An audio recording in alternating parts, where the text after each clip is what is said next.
Bueno, bons días a todos e a todas. Este acto o que vamos a facer é presentar o decreto de artesanía alimentaria, o decreto 174/2019, que foi publicado en febreiro deste ano, e a presentación retrasouse hasta agora, motivos evidentes provocaron este retraso. O porqué deste decreto, ou desta regulación, está relacionado co importante que é a actividade de produción de alimentos. A industria alimentaria ten a gran responsabilidade de ter que suministrar de forma segura e en cantidades suficientes alimentos á poboación. Isto ten feito que nas últimas décadas a industria alimentaria tuvera un importante desenvolvemento, de maneira que a produción de alimentos é unha produción moi tecnificada, que se produce a gran escala para satisfacer esas necesidades. Esa tecnificación e esa produción a gran escala de alguma maneira pode poñer en risco as pequenas producións tradicionais que se elaboran por pequenas empresas. Precisamente un obxectivo básico desta regulación é conseguir que esas empresas que producen de maneira tradicional, en pequena escala, produtos alimentarios podan seguir subsistindo. O decreto, xa no seu artigo 3, establece unha serie de definicións. Unha delas é a definición de artesanía alimentaria. A artesanía alimentaria sería a actividade de elaboración, manipulación e transformación de produtos alimentarios que, ademais de cumprir os requisitos que se establecen na normativa vixente, están suxeitos durante todo o seu proceso de produción a unhas condicións que, ademais de ser respetuosas co medio ambiente, garanten aos consumidores un produto final individualizado, seguro desde o punto de vista hixiénico-sanitario, de calidade e con características diferenciais, e que se obtén gracias ás pequenas producións que controla a intervención persoal da artesá ou artesán, que é unha figura clave nesta regulación. No artigo 4 do decreto se recollen os obxectivos do regulamento. O obxectivo fundamental é recoñecer e fomentar os valores económicos, culturais e sociais que a artesanía representa para os consumidores. En concreto, se recollen neste artigo unha serie de obxectivos ou de fins da regulación. En primeiro lugar, sería promover e protexer as pequenas producións de elaboracións tradicionais e artesáns de alimentos de alta calidade. En segundo lugar, facilitar a diversificación económica das explotacións agrarias e o incremento do valor engadido das producións locais, mellorar as rentas e fixar poboación nos medios rural e litoral. Outro obxectivo sería o fomento de métodos tradicionais de elaboración e desta maneira desenvolver unha gama de produtos diferenciados de calidade. Tamén é un fin da regulación potenciar circuitos curtos de comercialización que permitan o contacto directo entre as persoas consumidoras e os produtores. E, por último, promover a visibilización e a participación activa das mulleres en todas as dimensións da actividade artesanal alimentaria. Non hai que perder de vista que a produción de alimentos, a produción artesanal, está en unha actividade bastante feminizada. Que se regula no decreto? Por un lado, regúlanse as condicións técnicas para a produción artesanal de alimentos. Regúlase o proceso de elaboración, que se concreta despois en normas técnicas. É dicir, o decreto fai unha regulación global da forma que ten que producirse un alimento para que se poda considerar artesano, pero tamén deriva despois a normas técnicas específicas para cada sector a regulación máis concreta. No decreto tamén se regula o rexistro de artesanía alimentaria, que sería un rexistro onde se inscribirían todas as empresas que elaboran produtos artesanais. Regúlanse os requisitos que teñen que cumprir as persoas artesás e as empresas artesanais para poder ter esa condición. Regúlase tamén a utilización dos termos artesán, artesán da casa ou artesán caseiro e artesán de montaña, tanto no etiquetado como na presentación e na publicidade dos alimentos, faise unha regulación de maneira que estes termos quedan protegidos para que só podan utilizar os elaboradores que están acollidos á norma. E, por último, regulas tamén o Consello Galego de Artesanía Alimentaria como un órgano de asesoramento á administración en materia de produción artesanal de alimentos. No anexo 1 deste decreto recóllese o repertorio de actividades artesanais que encaixarían, digamos, na regulación do decreto. Actualmente, neste anexo, recóllense hasta 16 grupos de actividades, desde derivados lácteos ou derivados cárnicos hasta actividades máis marxinais, como pode ser a helicicultura. Pero este anexo non ten por que ser unha lista, entendemos que moi exhaustiva, poucas actividades creo que poden quedar agora mesmo fora, pero aínda con todo non é unha lista pechada. O propio decreto establece que por orde do titular da Consellería esa lista pode ser ampliada. Como decía, temos 16 grupos de produtos no repertorio. Empezando polo grupo primeiro serían os derivados lácteos, aí teríamos o queixo, o yogur e leites fermentados, a manteiga, a callada, o requeixo e os xeados. No grupo segundo teríamos os derivados cárnicos, con todo tipo de elaborados cárnicos, teríamos embutidos, salgados, afumados, adubados, as conservas cárnicas e os patés. De maneira similar, teríamos un grupo cos elaborados derivados da pesca, da acuicultura, do marisqueo, porque non hai que perder de vista que a regulación que facemos non é só para os produtos agrícolas e gandeiros, tamén entrarían os produtos do mar, da acuicultura, da pesca, do marisqueo, e aquí teríamos as conservas, que é un sector moi importante para regular, tamén os alazóns, os salgados, os afumados, os adubados, desecados e os patés. Outro grupo sería a elaboración de viño e produtos vitivinícolas, entraría tanto o viño como os produtos vitivinícolas aromatizados, que en ese grupo estaría, por exemplo, o vermut ou a sangría, e tamén estaría a elaboración de vinagre. Outro grupo constituirían as bebidas espirituosas, os aguardientes e os licores. Outro sería a sidra e o vinagre de sidra.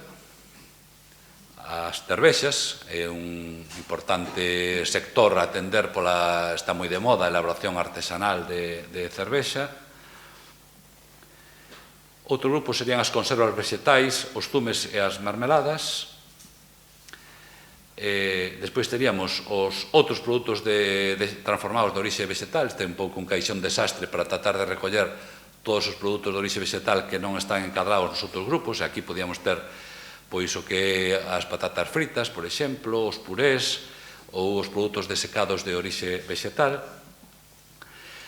Despois outro grupo constituiría o mel e os derivados, aí as actividades serían a elaboración e envasado de mel, outros produtos elaborados a base de mel, outros produtos apícolas como é o pole, o propóleo e a xalea real, e mesmo tamén o que é o hidromel.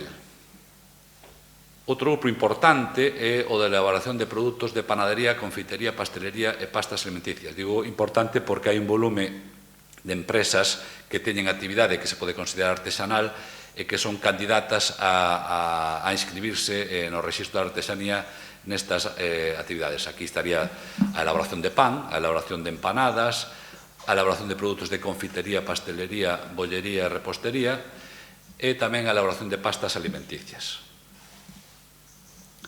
O grupo seguinte sería a elaboración de fariñas. Outro grupo estaría constituído polas empresas que se dedican á elaboración de chocolate e derivados do cacao. Noutro tendríamos a elaboración de infusións e condimentos. Outro estaría formado pola elaboración de aceite de oliva e, por último, as conservas e derivados de helicicultura. Estes serían os 16 grupos que inicialmente contempla o decreto de artesanía alimentaria como susceptibles de ser as empresas que traballen en eses sectores de inscribirse no rexistro, pero, como decía antes, a artesanía, o decreto fai unha regulación cunhas normas comuns e xerais para todo o que é a produción artesanal, pero despois deriva a normas técnicas específicas a regulación concreta para cada un destes grupos e incluso de cada actividade incluída como subgrupo neses grupos. En estas normas técnicas se van a regular distintos aspectos. Cales son as materias primas autorizadas, as condicións de almacenamento, transporte e recepción, cales son as prácticas autorizadas e cales non están permitidas, cales son os medios mecánicos autorizados, é dicir, na artesanía un elemento fundamental é que é unha actividade basicamente manual. Eso non quere dicir que non se poda mecanizar, porque, tanto por razóns de seguridade alimentaria, por razóns de mellora da calidade do produto final, ou mesmo por razóns de mellora das condicións laborais, sí que admitimos a utilización de medios mecánicos en determinadas circunstancias e baixo de determinadas condicións. Tamén na norma técnica, en cada norma técnica, se vai a fixar o límite máximo de produción. Decíamos que a artesanía se basa na produción a pequena escala e, ou sea, a pequena escala hai que definir un máximo de produción para cada tipo de actividade e iso se regula na norma específica. E, por último, na definición de artesanía falamos de que ten que haber unha presentación singular, senlleira. Entón, tamén na norma técnica de cada actividade se vai regular cal debe ser a presentación e os envases que se deban utilizar. Actualmente, temos elaborado xa un borrador de hasta 14 normas técnicas. Ese borrador está colgado desde onte na páxina web de Transparencia da Xunta de Galicia para consulta e para recibir suxerencias ou alegacións, obxeccións da cidadanía. Esas normas, volvendo atrás, un pouco de memoria, esas 14 normas técnicas, temos en ese borrador temos contemplada a norma técnica para a elaboración de queixo artesanal, yogur, requeixo, xeados, 4 deste grupo dos derivados lácteos. Temos unha norma técnica para todos os derivados cárnicos en conxunto, o sea, embutidos, salgados, afumados, etc. Temos a norma técnica para a elaboración de sidra artesanal. Temos a norma técnica para a elaboración da cervexa artesanal.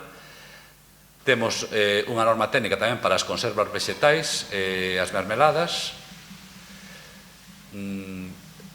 Témola tamén para produtos desecados de orixe vegetal.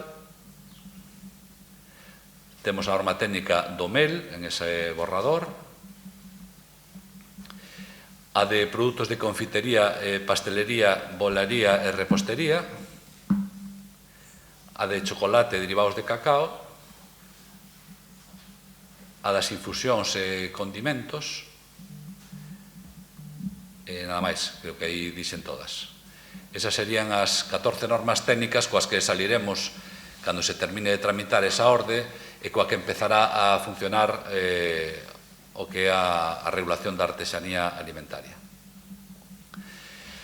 Decía que o decreto fai unha regulación de unha serie de requisitos comuns para todos os produtos artesanos e que despois as normas específicas se recollerán na norma técnica de cada actividade. Como características ou como requisitos comuns da artesanía, agora enumero, digamos, as fundamentais. Unha é que, no caso de que para un determinado tipo de produto exista unha denominación de orixe ou unha indicación xeográfica, vai ser condición sine qua non que o produto artesano sea ademais desa indicación xeográfica. É dicir, se un señor elabora queixo na zona do Cebreiro, queixo da tipoloxía do queixo do Cebreiro, para de alguna forma garantir a tradicionalidade do produto artesán, vamos a exixir que o produto sea ademais da denominación de orixe. Por outra parte, tampouco nos interesa que os selos de calidade compitan entre sí, deben ser, digamos, ir da man. Outra condición, outro requisito de carácter xeral é que non se poden utilizar potenciadores de sabor, colorantes ou saborizantes artificiais, nin grasas trans, nin grasas procedentes da palma ou do coco. Son materias primas de baixa calidade que non son compatibles con a elaboración de calidade como se pretendemos que sexa a produción artesanal. En xeral, os aditivos están moi limitados, é dicir, os aditivos que teñan como misión potenciar o sabor, dar color ou dar un sabor están prohibidos e pódense utilizar outros aditivos que teñan outras funcións tecnolóxicas, por exemplo, un espesante, pero sempre que para a elaboración dese produto tecnolóxicamente sexa imprescindible e, ademais, se limitarán as cantidades máximas nas que ese aditivo se poda empregar. Tampouco se poden utilizar produtos semielaborados como materias primas. Un artesán ten que partir das materias primas básicas e elaborar o produto hasta o final. E non vale que o artesán, para facer un helado, pois compre, por exemplo, que existe esa forma de elaborar, comprar un produto que ven deshidratado e reconstituílo engadindo leite e formar o helado. Eso, digamos, non entraría dentro do que é a filosofía do produto artesán. O artesán parte de materias primas básicas e fai todo o proceso hasta a obtención do produto final. E, por último, como norma común a todo o que é a elaboración artesanal, é que para garantir esa intervención persoal do artesán non se van a admitir reetiquetaxes nin razóns sociais que non sexan as da empresa artesanal. É dicir, a marca ten que ser do propio da empresa artesanal. Non se poden utilizar marcas de distribución, marcas blancas, porque de alguna forma eso faría que a produción non está xa nas mans do artesán, o artesán ou artesá non é o que ten o control total sobre esa produción. No decreto faise unha regulación tamén do que é a figura do artesán ou da artesá, que é figura clave nesta regulación, e se lle exige para poder ter a carta artesán unha cualificación mínima. Esa cualificación ven dada por unha experiencia profesional na actividade de elaboración de alimentos para que pretende ter a carta artesán. Esa cualificación se lle supón cando esa persoa ten polo menos 3 anos de experiencia nesa actividade. A propia norma contempla unha posibilidade de rebaixar a experiencia, os 3 anos a 1 ano, se esa persoa pode acreditar formación académica ou cursos con un mínimo de 250 horas de duración relacionados, evidentemente, eses cursos coa actividade de produción de alimentos. Outro elemento clave da regulación é as empresas artesanais. Que é unha empresa artesanal? O artigo 3, entre as outras definicións, define o que sería unha empresa artesanal, que sería persoa física ou xurídica que realiza unha actividade artesanal alimentaria a través de procesos de elaboración que dean lugar a un produto final individualizado, respetuoso co ambiente e con características diferenciais nas que a intervención persoal da persoa artesá constituye un factor predominante. Esta definición de empresa artesanal que se recolle no decreto, pero esa definición esconde unha serie de características importantes. Por un lado, se está dicindo que os procesos de elaboración deben ser manuais, pero, como decíamos antes, tamén se pode admitir certo grado de mecanización, pero sempre en operacións parciais. O produto final ten que ser sempre un produto individualizado. A responsabilidade e a dirección do proceso de produción debe recaer nunha ou varias persoas artesás alimentarias que deben intervir de forma directa e persoal na elaboración. É dicir, que detrás dunha empresa artesanal ten que haber sempre un artesán ou unha artesá ou varios, que son os que asumen a dirección, a toma de decisións relacionadas coa posta no mercado dese produto. Esa toma de decisións implica tanto a selección das materias primas, a decisión de que materias primas se utilizan, como se transforman, a quen vendo, como presento o produto, etc. Tamén unha característica fundamental da artesanía é que as empresas artesanais teñen que producir con os volumes de produción máximos. Se supón que para que haxa un control directo e personal do artesán sobre a produción, esta non pode ser unha produción en escala industrial. A escala ten que ser a escala humana, a escala que pode controlar unha persoa directamente. Por último, na regulación que facemos das empresas artesanais alimentarias non queremos ser moi limitativos no sentido de que non poda ter outra actividade non artesanal, de maneira que, tal e como está regulado, pode convivir dentro dunha mesma empresa unha línea de produción artesanal con outra línea de produción non artesanal.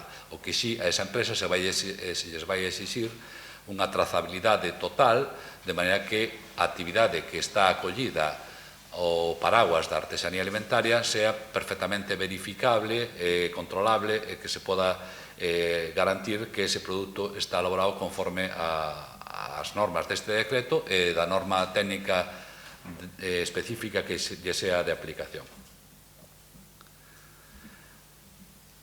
Despois, aparte de que se regula de forma xeral o que é un produto artesano, o decreto establece dúas subcategorías dentro da categoría de produto artesano. Serían os produtos artesáns caseiros, o produto artesán da casa, e o produto artesán de montaña.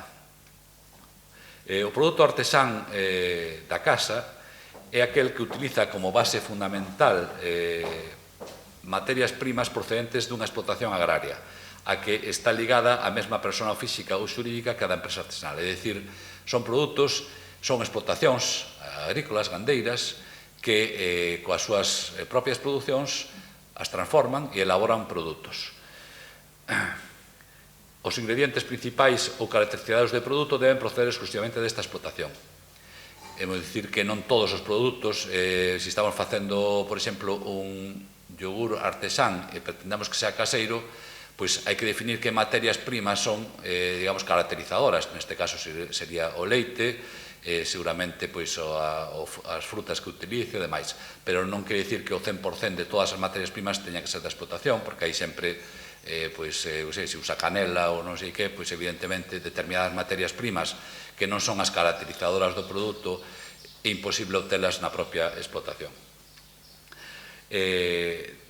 Tamén a produción artesanal caseira se caracteriza por unha intervención persoal da persoa, do artesán, en todo o ciclo, desde a produción primaria ata a comercialización, incluindo ese proceso de transformación. É dicir, aquí se trata de que o artesán é o que controla xa non só o proceso de transformación de forma directa, sino tamén a obtención das materias primas. Como decía, o produto artesán caseiro se caracteriza porque as materias primas, as principais, as caracterizadoras, proceden da propia explotación, pero establecemos un requisito que, para garantir un mínimo de profesionalización na actividade, pedimos que a explotación estea calificada como explotación agraria prioritaria. Despois, outra característica da produción artesanal caseira é que é para comercialización en circuitos curtos. Defínese circuitos curtos de comercialización, a comercialización nun radio de 100 km. Na comercialización destes produtos, en circuitos curtos, que dicir, en un radio de 100 km, e ademais a comercialización ten que ser de maneira directa entre o produtor e o consumidor ou como máximo con un único intermediario. Isto é unha produción para venta no mercado local. No etiquetado destes produtos debe constar cal é a persoa titular da explotación, cal é o enderezo da explotación e debe figurar a condición de que é un produto artesanal caseiro. A estas empresas non se lles pide que estean inscritas no Rexistro Sanitario Industrial, que te escala estatal, sino que o que se exixe é que estea no Rexistro Autonómico, no Rexistro Galego Sanitario de Empresas e Establecementos, o REGASA. E, como decía, a outra tipoloxía dentro do que é a artesanía alimentaria estaría constituída polo que son as empresas artesanais alimentarias de montaña. que son aquelas que están ubicadas en territorios que están calificados como de montaña, a través da normativa europea que fai esta calificación. Son empresas que están, como digo, ubicadas en zona de montaña e que empregan materias primas desas zonas de montaña. Este, digamos, é unha forma de apoiar as empresas que están en estes territorios. Sempre son territorios con problemas de abandono, de despoboamento, e de alguna maneira o que se pretende con esta regulación é favorecer a comercialización dos produtos destes territorios. Para terminar esta parte, dicir que o decreto tamén recolle a posibilidade de flexibilización das normas de higiene. Isto é importante porque a legislación da Unión Europea permite flexibilizar as normas higiénico-sanitarias nas empresas alimentarias de pequeno tamaño, garantíndose sempre, en todo lugar, en todo caso, a seguridade dos alimentos. É un dereito que dos consumidores, evidentemente, non ese hai que respetalo. Pero, digamos que o que se pretende é flexibilizar esas normas para adecualas a estas pequenas empresas. Entón, no decreto se establece que estas normas de flexibilización poden ser aplicables tanto ás microempresas artesanais alimentarias, que as definimos como aquelas empresas que teñen unha facturación anual por debaixo dos 2 millóns de euros e que empregan a menos de 10 persoas, e tamén ás explotacións agrarias elaboradoras de produtos artesanais caseiros. Isto está consensuado tamén coa Autoridade Sanitaria, coa Consellería de Sanidade. Entonces, as normas técnicas que estamos elaborando contemplan para estas situacións pequenas empresas, microempresas ou explotacións que elaboran os seus propios produtos a partir das súas materias primas, se lles podrán aplicar determinados criterios de flexibilización que faciliten o cumprimento da normativa de higiene sin as trabas que pode significar a existencia de requisitos que están pensados para as instalacións de gran tamaño. Bueno, eu aquí terminaría a miña parte da intervención e lle cedo a palabra de novo ao conselleiro. Bueno, non son o conselleiro, pero moitas gracias, Ricardo, pola presentación.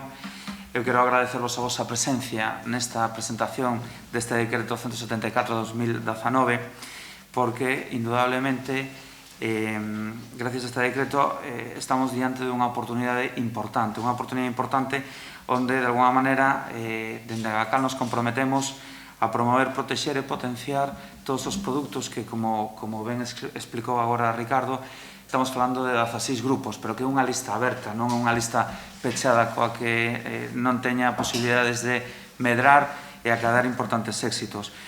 Hoxe empeza o camiño para esta artesanía alimentaria que ojalá canto antes nos traia algúns éxitos que eu creo que pode ter no corto e no medio plazo. Pola miña parte, agradecer a presencia vosa e agradecer moi especialmente a presencia tamén do conselleiro que nos quiso acompañar para esta presentación do decreto como mostra do interese por parte da Consellería en potenciar estas oportunidades alimentarias que, indudablemente, coa situación que estamos vivindo, ha cobrado un especial interese ao sector primario e ao sector elaborador de alimentación. Co cual, conselleiro, cando queiras. Moitas gracias, José Luis. Bueno, eu quero agradecer tamén o traballo que está facendo a GACAL e o propio director, que leva pouco máis dun mes e xa está empapado de normas, pois que en algún caso como este decreto de artesanía alimentaria se traballou, sabedelo ben vos, sábeo ben tamén Ricardo, se traballou durante moito tempo, foi un proceso longo, pero ao final pois vimos a luz, non? Eu quería facer un comentario dentro do que estaba explicando Ricardo e o fío do que dixo tamén José Luis, de que son grupos abertos. Pois, se temos moitas máis cousas aquí en artesanía alimentaria, eu acabo de ver aquí derivados da helicicultura, cría de caracoles terrestres con fines comestibles.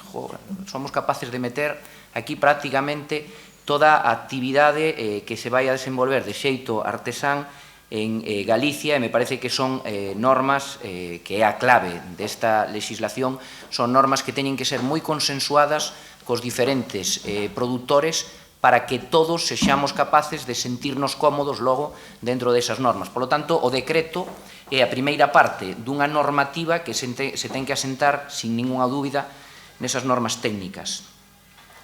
Hoxe, falar do sector primario é falar tamén de moita normativa europea que vai afectar, sin ninguna dúbida, a todo ese sector primario. Falar do Pacto Verde Europeo, falar da Estrategia de Biodiversidade, falar da Estrategia da Granxa á Mesa. En definitiva, falar de conceptos que poden parecer como moi manidos, pero que, sin ninguna dúbida, van incidir nas nosas actividades empresariais nos próximos anos, e eu diría xa que de forma irremediable. Todas esas estrategias nos levan aos conceptos de sostibilidade, de circularidade, de cadeas curtas de produción e tamén de produtos de proximidade. E aquí, claramente, incidimos no que vimos a presentar hoxe. Incidimos na necesidade de facer unha aposta pola recuperación de pequenas producións de alto valor engadido e que poidan trasladar ese produto de proximidade, esa cercanía do produto ao consumidor final, en definitiva, todo o que nos está traendo de alguna forma a legislación europea. Nós non podemos esquecer o dato de que formamos parte desa Unión Europea, de que toda esa legislación,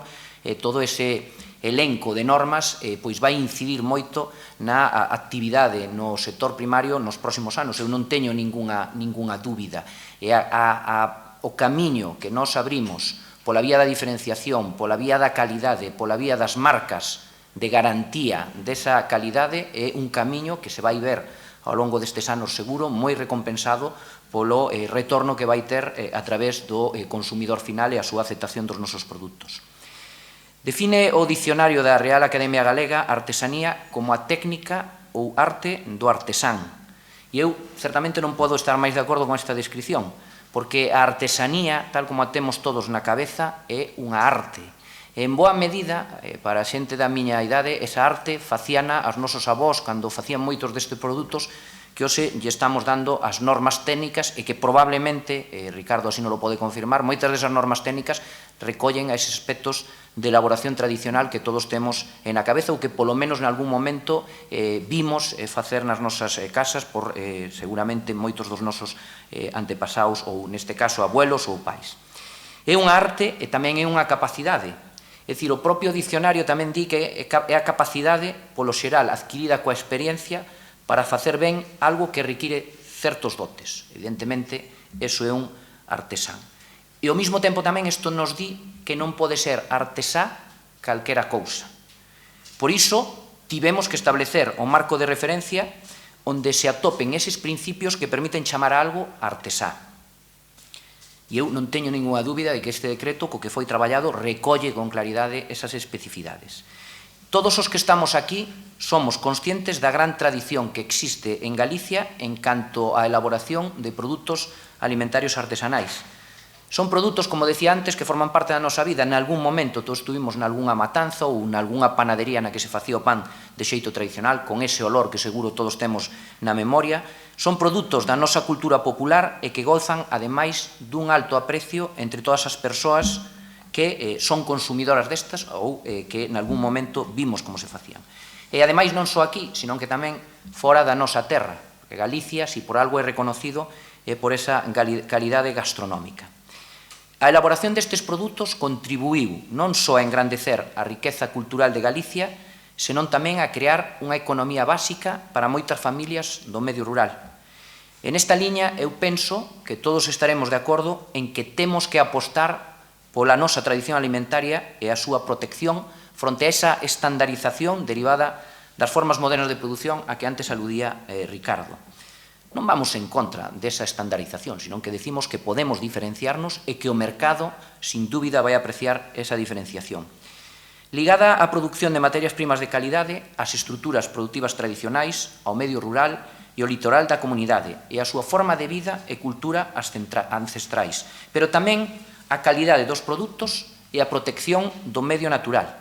Por lo tanto, esta norma ten un dobre obxectivo: amosar o apoio decidido e activo da Xunta de Galicia ao produtor pequeno e artesanal por medio dun distintivo propio e único e, ao mesmo tempo, apostar pola revitalización da actividade económica no rural para, en definitiva, xerar riqueza, emprego e frear tamén o despoboamento. Por lo tanto, esta é unha ambiciosa aposta por recoñecer e fomentar os valores económicos, culturais e sociais que a artesanía representa para Galicia, onde sabemos nesta nosa terra que se atopa o valor engadido a calidade, porque Galicia é calidade, e eu engadiría, é calidade gastronómica, e para min quizás ese sea o elemento fulcral desa calidade. Vamos a impulsar esa marca, Galicia Calidade, como unha marca paraugas que acolla aos produtos dos distintivos de calidade galegos.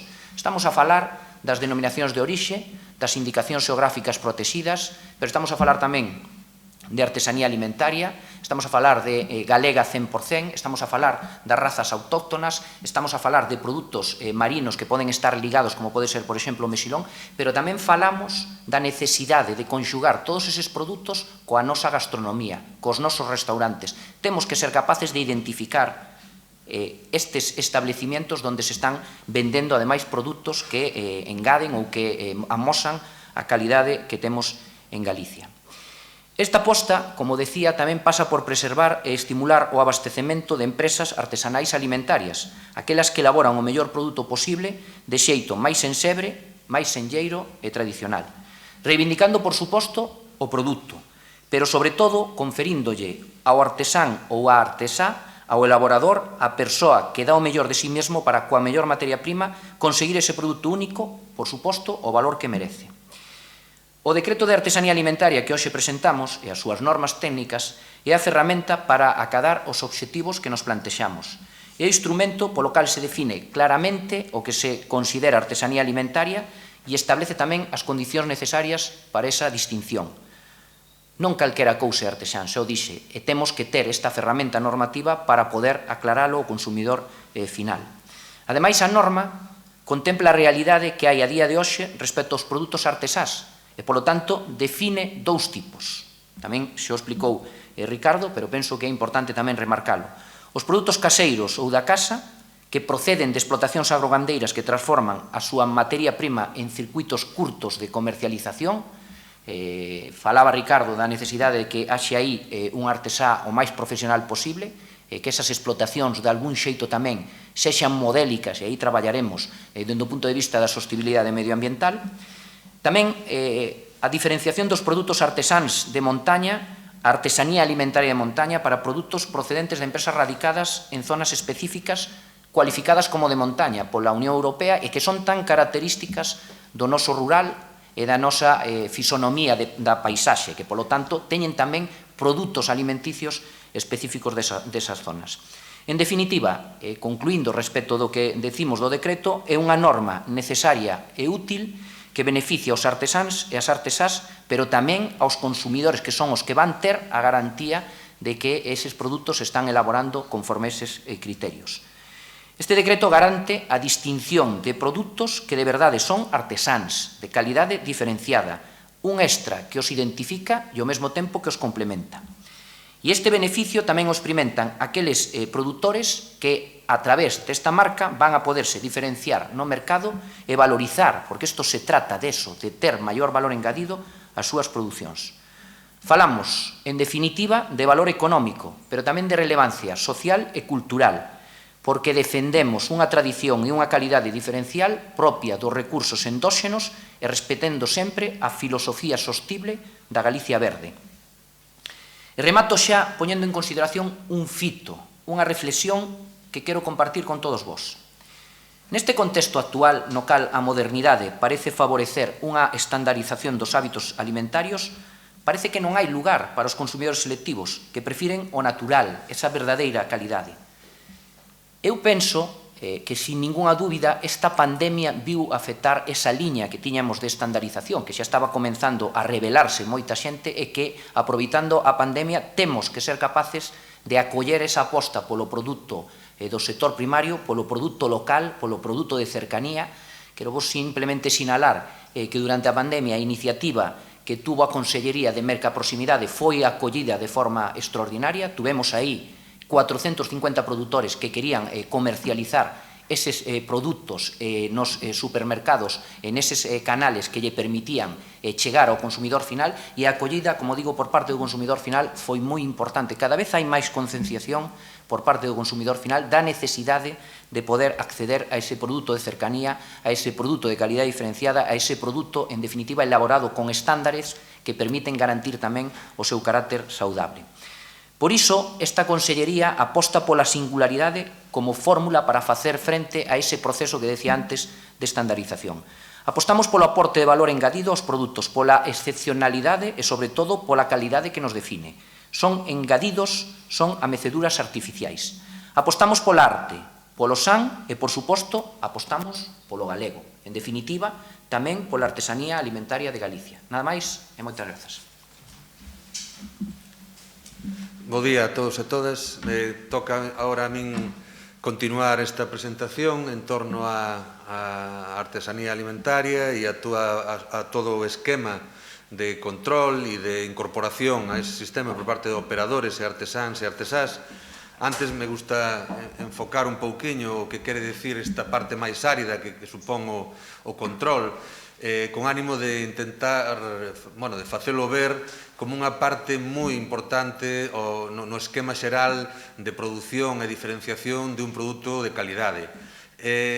Nos entendemos que un produto galego de calidade se pode sustentar en moitas pequenas pezas, pero eu así de forma máis simple intento asociar a unha silla, por exemplo, que as súas 4 patas, e creo que un produto de galego de calidade debe de ter, en primeiro lugar, a calidade, que é un concepto difícil, porque moitas cousas, dependendo incluso da visión personal de cada operador ou cada consumidor, pode ter máis preponderancia unha parte ou outra para definir esa calidade, pero en calquera caso sempre pasamos polo que ten que ver con escoller unha materia prima de calidade, boa, diferenciada, e, desde logo, un proceso mimado de elaboración, unha presentación, en definitiva, unha serie de requisitos que poden vir asociados co que un consumidor pode estar desexando ou imaginando a hora de consumir un produto en calquera momento. Outra das patas poderíamos citala como o respeto pola saúde, a hixiene e tamén o respeto medioambiental, en ese marco xeral que cada vez máis os consumidores presionan. Calquera hoxe en día que quere consumir algún produto vai a mirar canto pode repercutir nese medio ambiente, na propia saúde dos consumidores, a mellor nas dificultades na dieta alimenticia que algún sector poida ter. En definitiva, mirar, detenerse a comprobar que ese produto está obténdose dun xeito apropiado en ese ámbito. Por suposto, non vai nunca a eximirse do cumprimento da normativa básica. Calquer produto, tratemos de calquer produto de calidade, temos que darlle un nivel superior de requerimientos e sempre respetar unha normativa básica. Igualmente, en este ámbito de artesanía alimentaria, os operadores, os artesáns deben de cumplir con todas as súas exixencias que a normativa xeral poda marcarlle para ese ámbito productivo ou ámbito de traballo. Unha terceira pata que podíamos citar sería a diferenciación e a tipicidade dos produtos. Sempre poño como exemplo o sector vitivinícola galego, que en unha etapa moi corta, enfocando ben as estrategias e basándose precisamente en esa diferenciación, en esa tipicidade, escollendo variedades autóctonas, elaboraciones tradicionales, buscando alexar aos competidores de grandes producciones, de grandes variedades con producción mundial, pois fíxose un oco e está realmente facendo unha revolución dentro de un sistema moi competitivo a nivel global como temos hoxe en día. Entonces, aquí tamén temos que buscar esa diferenciación, esa tipicidade, tamén sexa pola materia prima, sexa pola elaboración, sexa pola diferenciación de produto, é un esquema máis particular, non se trata dunha orixen específico, senón dunha forma de facer, como acabamos de escoitar. E o último sería precisamente eso, a orixe, que tampouco estamos ante unha indicación xeográfica, a unha denominación de orixe, unha indicación xeográfica protegida, pero sí ante un produto que, como moi ben citaba o conselleiro, debe de estar asociado á terriña, por exemplo, algo que o consumidor quere e desexa, a proximidade, a un mimo e a unha forma de facer, a tradición e demais. Ao final, unha orixen está aí. Pero, bueno, que pasa con todo isto se non damos fiabilidade ao sistema? Pois que decae, que o consumidor necesita ter fiabilidade, o sea, necesita confiar en ese produto. E para eso existen distintas vías, pero desde logo, distintas vías que pode ser pois, o coñecemento directo dese operador, dese produtor, dese artesán, pode ser pois, a calquera cervexa de Toupiña ou ese arte ou a estilo facendo o produto que os seus veciños o coñecen. Pero que pasa cando esa produción quere ter un poquinho máis de salida? Pois debe de basarse en algún criterio, de alguna forma de diferenciar esa forma de facer, garantizar e acreditar que se cumplen esas 4 patas de un produto galego de calidade.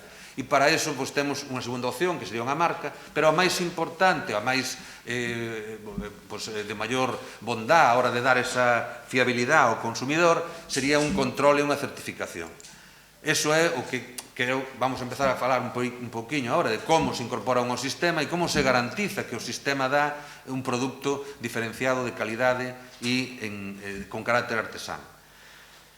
En este caso, a certificación recae en Agacal, é dicir, tamén estamos ante un nivel superior de garantías, no sentido de que pode haber sistemas privados, normas e procedimentos que a propia unha cadena de distribución ou un propio produtor pode marcar con un documento de unha marca de calidade, digamos, pero en este caso estamos facendo que a propia administración, coa súa garantía de non estar involucrado, de ter un control moito máis fiable, moito máis firme, pois este validando todo ese produto. Así é como vamos a enfocar a certificación da artesanía alimentaria, será Agacal quen sea responsable de que cando un produto leve este selo sea mediante os controles e auditorías necesarios que ahora mismo comentamos.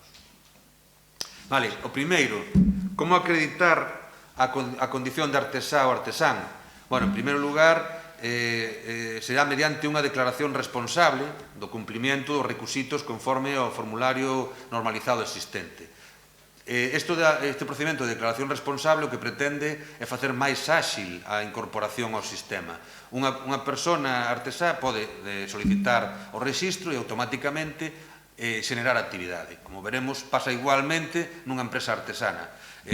Pode xenerar unha declaración responsable e iniciar a actividade para que despois a Agacal, como decíamos, acredite que ese sistema productivo está dentro dos esquemas e requerimentos do Real Decreto, e, por tanto, poida diferenciarse mediante ese distintivo. Os requerimentos, os citaba antes Ricardo, pois é unha experiencia de 3 anos en ese ámbito de produción, é dicir, no grupo de produción que citábamos, que se expoñían antes e que son 16, creo recordar. Entón, calquera experiencia na elaboración artesá de calquera dos produtos deso podría valer para acreditar a experiencia. Ou ben reducir eses 3 anos a 1 ano mediante a complementariedade con cursos ou con formación de calquer tipo que teña que ver co sector alimentario. Non queremos ser excesivamente exixentes en eso, é a Agacal a quen validará eses cursos que se presenten e, en principio, xa digo, non se pretende ser restrictivos porque mediante 1 ano de experiencia e unhos conocimientos que nunca poden ser tan ceñidos a un produto en concreto como pode ser un xeado, como pode ser unha cervexa, pois daríamos validez a esa formación complementaria.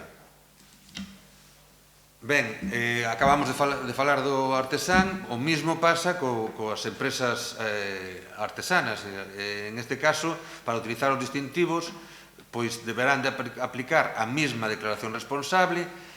É certo que non estarían abertos os rexistros entre tanto non este a norma técnica publicada. É dicir, hoxe en día estamos recibindo algunhas solicitudes xa de empresas artesanas o que estamos contestando é que, para empezar, recollemos o seu interés, a documentación que podan aportar, a temos en carteira para no momento en que se poida habilitar o rexistro se teña en conta e se incorporen inmediatamente.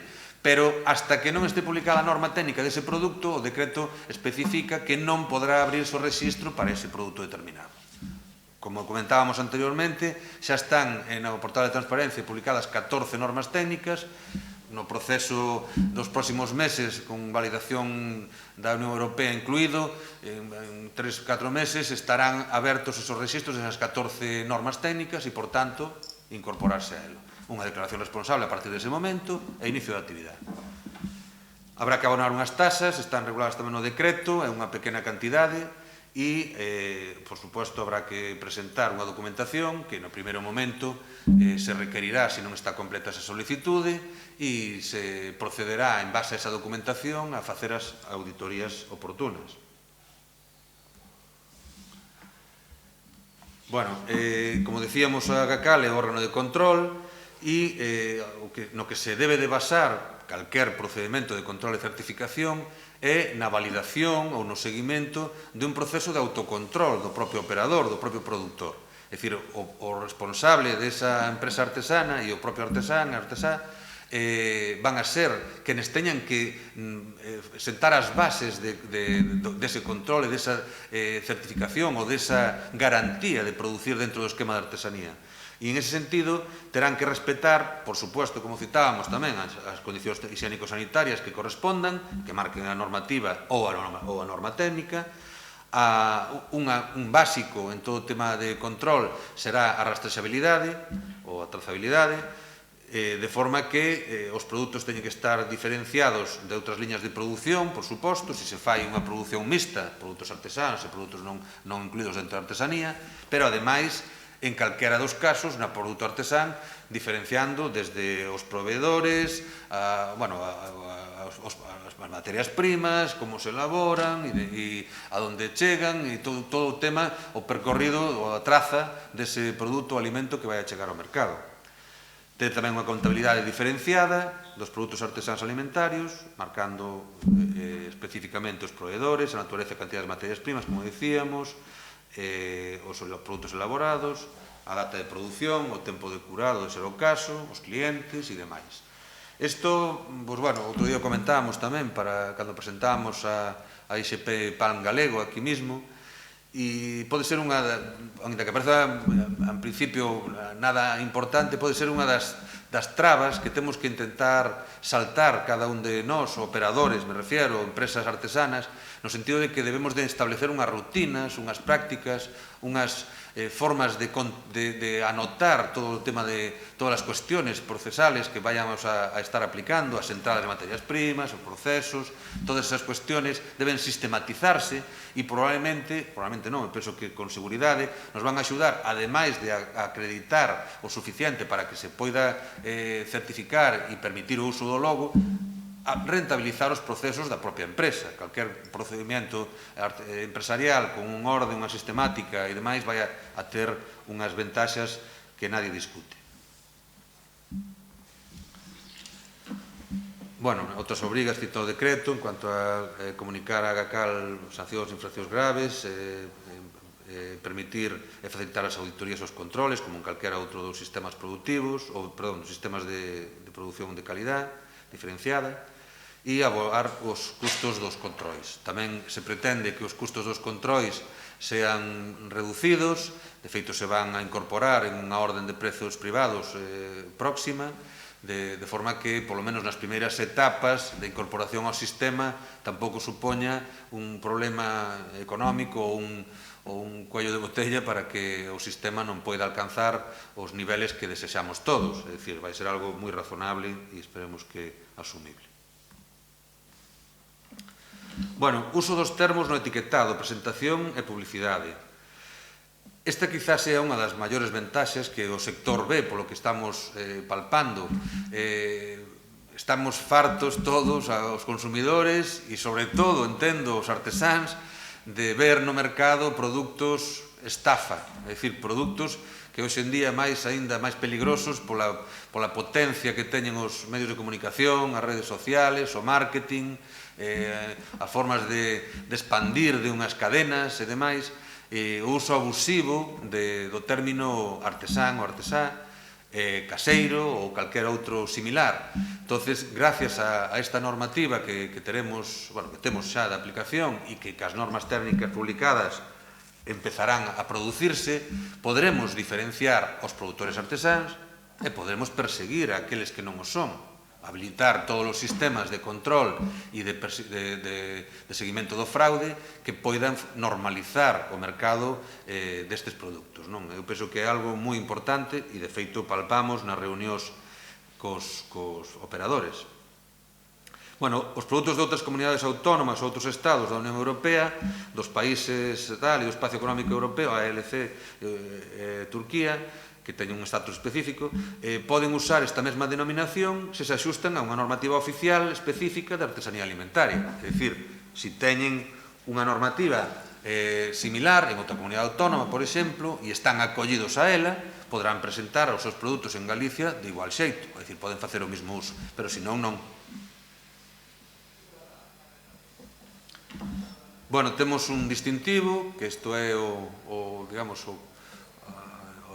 a etapa final da produción, diferencialo no mercado. Este é o distintivo que temos, que pode abarcar os tres distintos tipos de produto, como citábamos, un produto artesano alimentario, artesanía alimentaria xeral, calquera, outro de artesanía alimentaria da casa, cando os produtos das materias primas procedan da propia explotación ou do propio operador que está elaborando e transformando.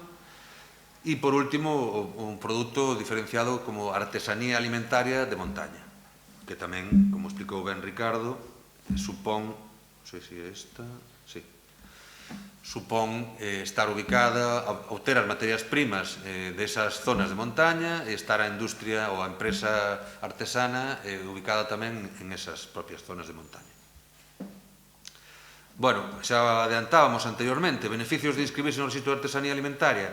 A primeira, como vemos aí, é a utilización dos distintivos, diferenciarse no mercado, que o consumidor poida apreciar, valorar e extraer do mare magnum de produtos aqueles que podan ofrecer esta característica que en ese caso el vai buscando, que é o da terriña, o artesano, ou un produto máis mimado, un produto seguido e controlado, etc., con garantías. Campañas de promoción institucional, sobre todo igual seguindo a línea que marcamos en Agacal de intentar darlle unha trayectoria longa e amplia aos produtos diferenciados con denominación de orixe, indicación xeográfica protexida ou produción ecolóxica. Agora añadiremos os produtos artesanos en todas aquelas campañas, líneas de axuda, calquer tipo de incentivos que dos que podan ser beneficiarios as empresas artesanas e os artesáns. Aí ben citado tamén a posibilidade de consideración preferente en líneas de axuda e algunhas específicas que se poderán creemos que vamos a xenerar para estes sectores de calidade diferenciada. E, por último, a promoción de feiras de produtos artesanais, alimentarios e acceso a establecementos de rede de comercio rural galego, é dicir, accións que podamos desde o propio esquema de produción de produtos artesanos dirixir ou incentivar ou contactar co propio sector turístico. Temos un representante do clúster de turismo e temos moitas ferramentas e moitas accións posibles de promoción que dentro deste paraguas poderán chegar a bon término, estou seguro. O decreto cita a creación de un Consello Galego da Artesanía Alimentaria. Este é un órgano consultivo, asesor e de participación, ao final é un punto de encontro dos distintos axentes que poidan estar interesados na promoción, na difusión ou na búsqueda de novas inquietudes dentro deste ámbito e, ademais, aglutinar estes intereses e ser, como decimos, unha peza clave no impulso dos sectores implicados.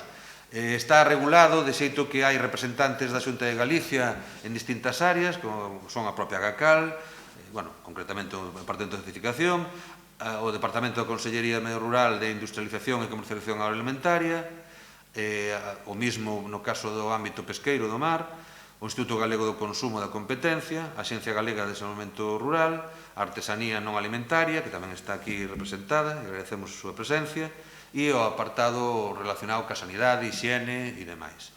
Vemos que son todo áreas que, por pouco que se impliquen en este proxecto, nos van a axudar a multiplicar os efectos do que podamos facer desde a GACAL e do que podan facer os propios operadores. Por parte do sector, inclúyense as organizacións profesionais agrarias, que tamén están convidadas a esta presentación e que están sempre, por suposto, como pezas claves no impulso das producións dentro do agro galego. No mismo no mar, o cooperativismo agrario, os consellos reguladores dos produtos alimentarios galegos, coas súas sinerxias e coas súas interaccións obligadas, tamén citaba Ricardo, que intentando sumar e nunca restar ou impedir a proyección de un selo de calidade distinto, ou sea, distinto de un outro marco, como pode ser a Denominación de Orixe e as ISPs, e, por último, as asociacións artesanais alimentarias. Que son estas asociacións? Pois, bueno, é unha previsión, aínda que o propio sector de por sí pode regularse e xenerar, como en calquer outro ámbito productivo, entidades de agrupación dos produtores para defender os seus intereses comuns, pois aquí xa se está, digamos, lanzando esa idea importante de ter unha reunión dos operadores ou dos axentes involucrados na produción artesana. Deben de ser entidades sin ánimo de lucro, que agruparán a estas empresas. Pode ser con carácter xeral, poden incluso federarse posteriormente ou agruparse de distintas formas, de forma que haxa un esqueleto de asociacionismo aí metido, calquera destas fórmulas, ou ben poden ser moi sectoriais. Por exemplo, agora falará o seu compañero e amigo Carlos Brea do sector da cervexa artesá, e parece ser que xa están en línea con eso, non? Pois pode ser da cervexa, ou pode ser da confitería ou dos xeados. Bueno, isto tamén nos facilita, aparte de canalizar os intereses do sector e de poder generar dinámica propia, pois nos facilita ser interlocutores, pero ademais ser beneficiarios de axudas, que é moito máis doado canalizar axudas a un sector, a un colectivo, que non a entidades particulares. A entrada en vigor, decir que a entrada en vigor viña marcada no decreto, no momento da publicación do decreto, en 6 meses desde ese día, se cumpliron o 10 de agosto do 2020, pero, por outra parte, outro condicionante era que estuveran publicadas as normas técnicas. E en ese momento nos atopamos, é dicir, xa pasou o 20 de agosto, podría ter vixencia, pero nos falta a publicación desas normas técnicas de distintos sectores. Como decíamos, hai 14 que están a disposición do público xeral e das institucións no portal de transparencia da Xunta. En calquer caso, tamén as facilitaremos directamente a quen considere, con un simple correo, ou que este interesado en un sector en particular, dirixíndose a gacal.certificación@xunta.gal, por exemplo. É dicir, bueno, que contatedes aí nos documentos que vos entregamos.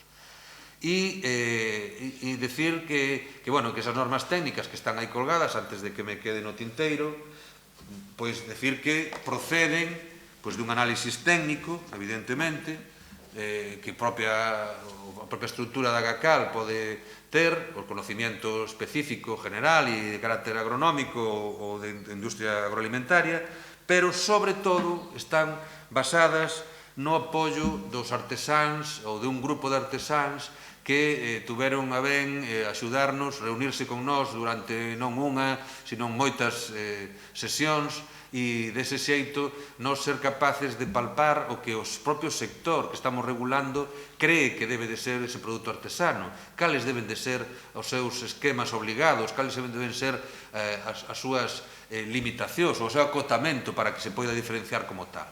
En ese sentido, hoxe agora vou repasar o esquema dun par de normas técnicas por encima, pero despois vamos a ter efectivamente o apoio nunha mesa redonda da presentación das 3 empresas que citaba anteriormente, que era Xearte, Atoupiña e Estilo. Pero me gustaría, polo menos, decir que estes 3 sectores que citamos hoxe aquí a presentar a modo de exemplo, que son uns produtos moi artesanos, de moita calidade, formaron parte tamén dun grupo técnico que decíamos no que participaron outras empresas, as que eu leo por encima, polo menos. No grupo da cervexa estaría NASA, a Toupiña, Cervecinox, Galicia Embrí, a Cova da Serpe e Custom Dreams. En cuanto aos xeados, participaron Bico de Xeado, a Central Heladera, Borboriño, Casa Castro e Xearte. Eno de Confitería, A Esquina, Galletas Xianas, Casa Naveira, Buxía e Casa Estilo. Bueno, me parece que está repetido. Non está repetido. Bueno, en calquer caso, o que queremos é facer un agradecemento como exemplo en estes ámbitos, pero a todos aqueles operadores que nos axudaron a definir esas normas. Bueno, ahora, como decía, vou presentar brevemente un esquema dunha norma técnica. Non pretendo ser exhaustivo, para que os que estades aquí presentes vos fagades unha idea do que supón unha norma técnica e que parámetros queremos, como mínimo, exigir ou definir para que as empresas artesanas poidan producir con ese carácter diferenciador e para que nós, Agacal, poida facer ese control e acreditar a esa empresa e ese produto como o que queremos que sea, que é un produto de calidade dentro do marco artesano. Antes non o citei, porque é máis exhaustivo e un pouco máis rollo, non queixen extenderme, pero, por suposto, todas as empresas van a ser auditadas, como mínimo, no seu inicio de actividade. A primeira vez que solicitan o rexistro terán unha auditoría documental e presencial para ver as instalacións, o proceso productivo e demais, e despois van a ser auditadas, como mínimo, outra vez, in situ, cada 5 anos, é dicir, o 20% de todas as empresas que estén xa registradas e con unha auditoría in situ recibirán outra auditoría e, ademais, serán auditadas documentalmente todos os anos. Ese é un pouco o esquema de presión auditora que temos, o que se pretende garantizar que siguen cumplindo os mesmos criterios que no seu momento respetaban. Bueno, entón, como decía, é citar como é máis ou menos o marco dunha norma técnica, non? Entón, citando como exemplo esta da cervexa, vemos que o primeiro é definir o objeto dela, neste caso moi sinxelo, porque é a elaboración artesá da cervexa. Non ten outros subámbitos, nin moito menos. Está marcando con carácter xeral esta produción. Despois, nos paramos sempre en un campo e concepto moi importante, que é decir cales son as materias primas que están autorizadas para obter finalmente ese produto diferenciado que en este caso é a cervexa artesá.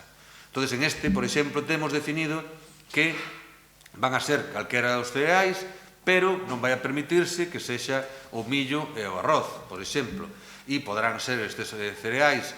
Bueno, non me quedo con ánimo de explicar todo este contido, despois estará Carlos e se en calquer dúda ou cuestión técnica que queredes, el estará moito máis cualificado para resolver. Despois, pode ser malteados ou non. Outra das materias primas é o lúpulo, con o floral, peles ou formatos similares. Os fermentos seleccionados, que teñen que ser do xénero Saccharomyces, Lactobacillus e Brettanomyces, concretamente, é dicir, que vayamos vendo, situándonos en que isto non é unha cuestión aberta, sino vamos centrándonos no que debe de dar calidad e carácter artesano.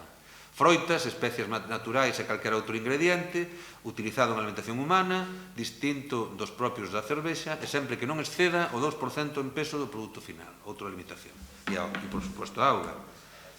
Despois, o seguinte paso, despois de analizar as materias primas, nos paramos sempre en como se elabora, cal é o proceso que nos marcamos como un esquema artesano de produción. En este caso, o que se fai é recoller a práctica habitual de elaboración de cervexa, que pasa por un moído, que é o proceso de moer o malte antes da maceración, a propia maceración, coa elaboración do mosto, que consiste en mesturar os grans malteados con auga quente para obter un líquido doce, que é o mosto. Bueno, pode haber unha aspersión, un recirculado para garantizar ese contacto. Despois viría a cocción, coa adición do lúpulo, que depende tamén, como nos citarán, supoño, do seu momento, a súa cantidade e demais, que vai a dar unhas características gustativas e diferenciadoras dese produto. Un arrefriado, a propia fermentación e a maduración mediante a adición do fermento, que o fermento consegue transformar os azúcares do mosto en alcohol e gas, convertendo en cervexa.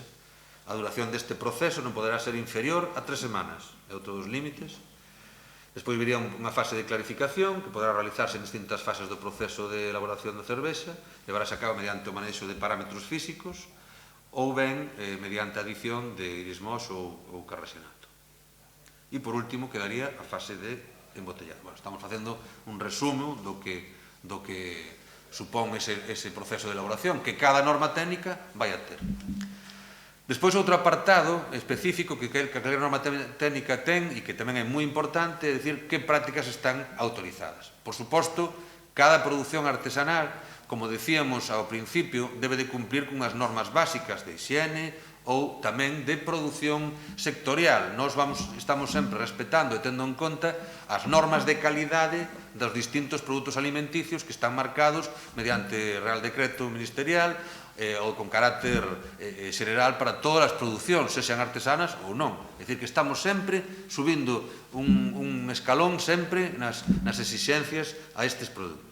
Neste caso, para prácticas autorizadas para a cervexa, por exemplo, estamos citando a elaboración para a elaboración de cervexa sin glute, autorízase a adición de enzimas. Tamén se permite a adición de anhídrido carbónico sempre que non sexa por gasificación en liña, mediante inxección. Permítese a adición de azúcares ou cervexa xa elaborada, para a refermentación en botella. E permítese, de modo excepcional, a adición de azúcares na cocción para certos estilos de cervexa para os que se especifica esta práctica en unha guía técnica que está accesible, tamén estará accesible. Bueno, para estes casos, vemos despois, en cuanto a etiquetado, me parece, debe de especificarse sempre esas características especiais na presentación. Outro punto clave, e non me demoro moito máis para non aburrir, anímovos a esperar que en 5 minutos acaba esta presentación.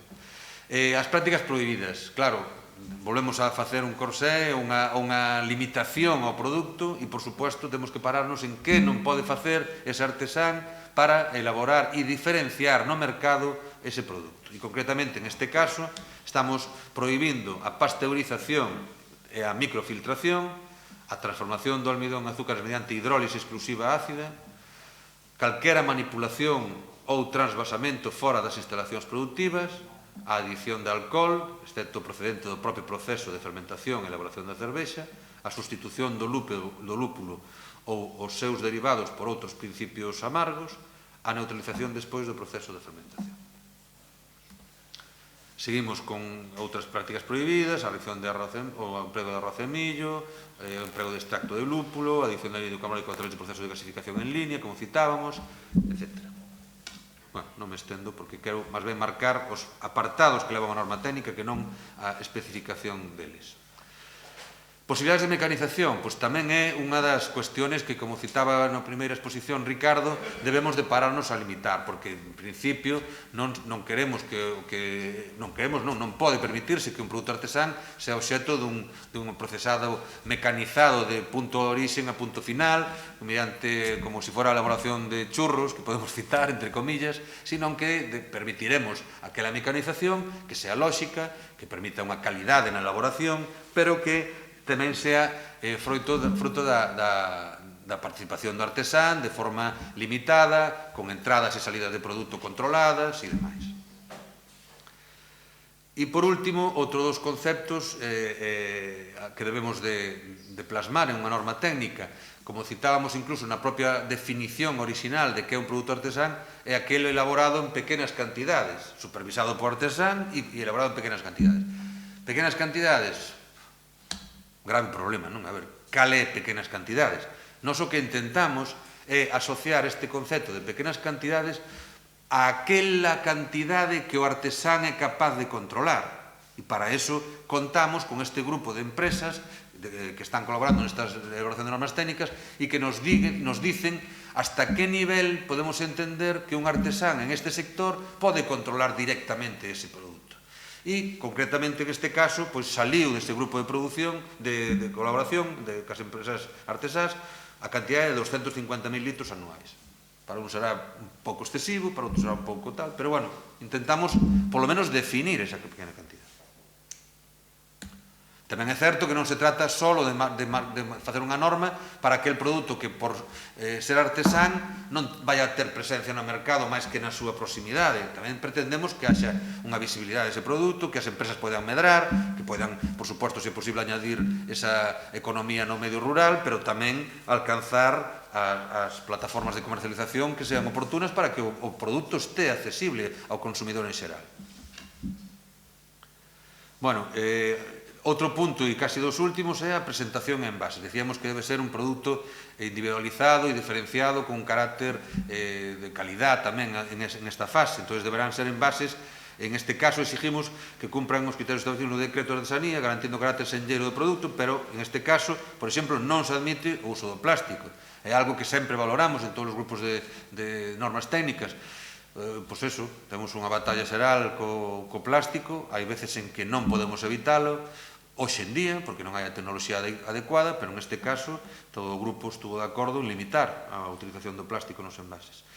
Nos dispositivos para o despacho de cervexa de barril haberá de constar a marca ou nome comercial da cervexa expedida e, de ser o caso, o etiquetado deberá reflectir a adición de enzimas, é dicir, aquelas excepcións que acabábamos de marcar na norma técnica, que leva enzimas para cervexa sin glute, a adición de azúcares na cocción, ou ben o proceso de filtrado se é que se acude a ele.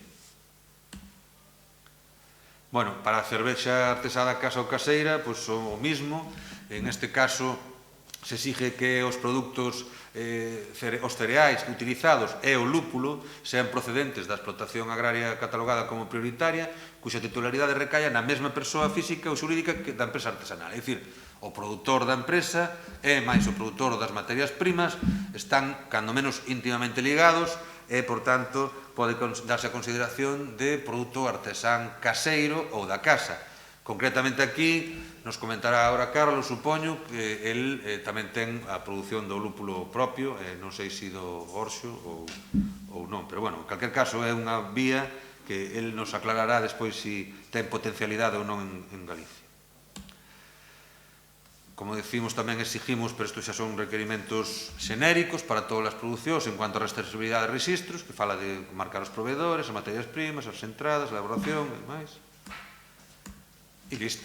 Isto é un esquema dunha norma técnica, un esquema que se respeta en xeral en todas elas e que cada un de vos podedes consultar agora no portal de transparencia da Xunta de Galicia.